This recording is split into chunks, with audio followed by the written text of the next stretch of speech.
21ویں صدی کے اندر جب مولانا مودودی رحمۃ اللہ علیہ آئے، اور مولانا مودودی رحمۃ اللہ علیہ نے جو ہے وہ ایک کتاب لکھی خلافت و ملوکیت.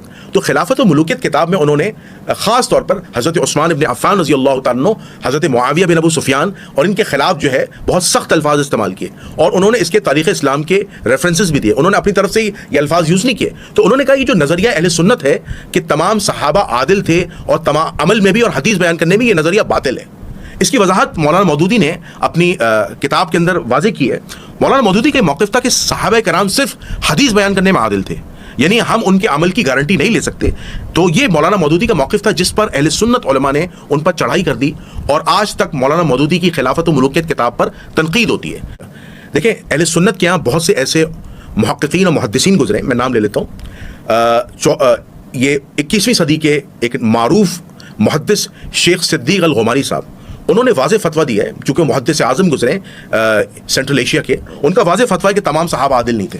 اگر آپ صحابہ کو عادل بیان کریں گے تو پہلے صحابی کی ڈیفینیشن بیان کریں. کیا رسول اللہ صلی اللہ علیہ وسلم نے صحابی کی تعریف بیان فرمائی؟ کوئی ایک حدیث ہو ہمیں لا کے دیں. نہ ہمیں کسی صحابی رسول نے صحابی کی ڈیفینیشن بتائی. صحابی اصل ہوتا کون ہے؟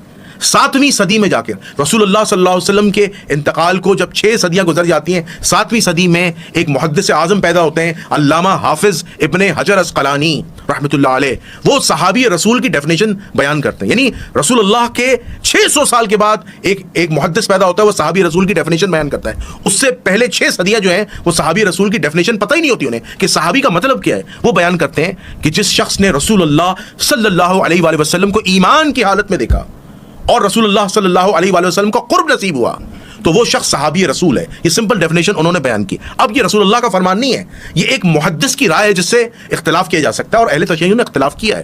تو صدیق الغماری نے واضح فتویٰ دیا کہ صحابہ عادل نہیں تھے، چونکہ صحابہ کرام میں آپس میں اختلاف تھا، اہل البیت اور صحابہ میں اختلاف تھا، خلافت کے مسئلے پر اختلاف تھا، حضرت علی حضرت ابو بکر کا.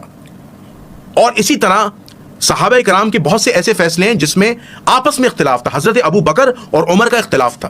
چونکہ جب مالک بن نویرہ رضی اللہ تعالیٰ عنہ کو منکرین زکوٰۃ کی زد میں قتل کیا خالد بن ولید اور اس کی جماعت نے، اور پھر مالک بن نویرہ کی بیوی سے بغیر عدت پوری ہوئے خالد بن ولید نے شادی کی، تو اس وقت حضرت عمر رضی اللہ تعالیٰ فرماتے ہیں جملہ الاستیاب میں اور ابن کثیر کے اندر، اور یہ روایت جو ہے آپ سمجھ لیجئے العصابہ کے اندر، اور یہ روایت جو ہے تبری کے اندر آتی ہے کہ حضرت عمر رضی اللہ تعالیٰ کا بڑے سخت الفاظ تھے کہ یہ جو خالد بن ولید ہے یہ زانی ہے، اس نے غلط کام کیا، اس شخص کو سنگسار کر دیں. لیکن حضرت ابو بکر صدیق رضی اللہ تعالیٰ نے مالک بن نویرہ کے قتل کا قصاص ادا کیا اور خالد کو بچا لیا.